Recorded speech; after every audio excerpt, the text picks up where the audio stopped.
warahmatullahi wabarakatuh. Halo teman-teman semuanya, selamat datang di video pembelajaran Bahasa Indonesia. Perkenalkan, saya Nadia Cantika. Pada kesempatan kali ini, saya akan membahas materi teks anekdot untuk kelas 10 kurikulum Merdeka. Sebelum kita mulai, coba teman-teman ingat, pernah tidak melihat cerita lucu yang sebenarnya menyindir seseorang atau keadaan sekitar kita? Nah, tanpa disadari, itu merupakan contoh sederhana dari teks anekdot. Agar lebih memahami materi tersebut, yuk kita masuk ke teks anekdot. Teks anekdot adalah cerita singkat yang lucu dan menghibur, tetapi di dalamnya juga terdapat pesan, bahkan hanya sekedar cerita lucu saja. Jadi, teks anekdot bukan hanya sekedar cerita lucu saja, tetapi ada makna yang ingin disampaikan oleh penulis. Biasanya, teks anekdot diambil dari kejadian sehari-hari atau pengalaman yang dibuat lebih menarik supaya si pembaca tidak bosan. Kalau di kehidupan sehari-hari, teks anekdot itu sering banget kita ketemu. Misalnya, di media sosial, cerita komedi, percakapan lucu, bahkan kadang di lingkungan sekolah juga ada kejadian yang bisa dijadikan teks anekdot. Selanjutnya, kita bahas ciri-ciri teks anekdot. Ciri yang pertama, tentu saja bersifat lucu atau menghibur, karena utamanya supaya pembaca tertarik dan merasa tidak bosan. Yang kedua, biasanya terdapat sindiran atau kritik sosial, tapi kritiknya disampaikan dengan cara yang santai dan tidak terlalu serius. Yang ketiga, ceritanya singkat tetapi menarik. Keempat, menggunakan bahasa yang mudah dipahami. Dan yang terakhir, biasanya ceritanya diambil dari kejadian sehari-hari. Nah, teman-teman, setelah kalian mengetahui ciri-cirinya, sekarang kita masuk yuk ke teks anekdot. Yang pertama yaitu ada abstraksi. Abstraksi adalah bagian pembuka atau gambaran awal tentang cerita yang akan dibahas. Yang kedua yaitu orientasi. Orientasi berisi tentang awal kejadian, tokoh, atau latar cerita. Yang ketiga yaitu krisis, atau bisa kita bilang dengan pada bagian ini mulai muncul masalah atau kejadian lucu yang menjadi inti cerita.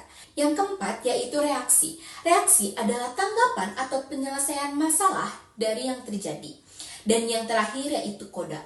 Koda merupakan bagian penutup yang biasanya berisi pesan atau kesimpulan dari cerita tersebut. Supaya lebih mudah dipahami, sekarang saya akan memberikan contoh singkat tentang teks anekdot. Suatu hari, ada seseorang guru yang mengadakan ulangan di kelas. Semua siswa terlihat mengerjakan dengan serius. Tapi, ada satu siswa yang hanya diam dan melihat kertas ulangannya. Lalu, guru itu pun bertanya, "Kenapa kamu tidak mengerjakan soal?" Kemudian siswa itu menjawab, "Saya tidak tahu, Bu. Saya takut salah, Bu." Lalu guru itu pun berkata, "Kalau tidak dikerjakan, semuanya pasti salah."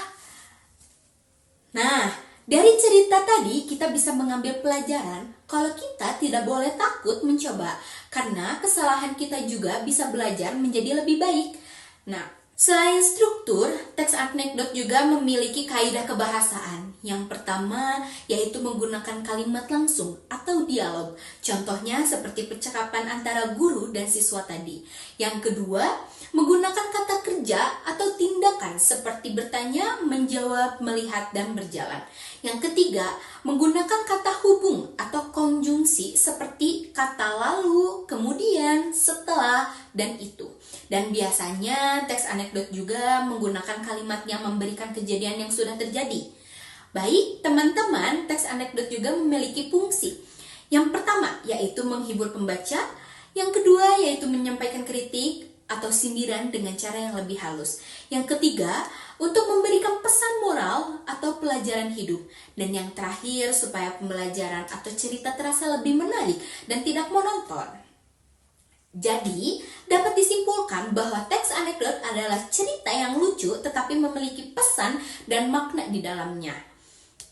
Teks anekdot juga memiliki ciri-ciri, struktur, dan kaidah kebahasaannya yang membedakannya dari teks lainnya.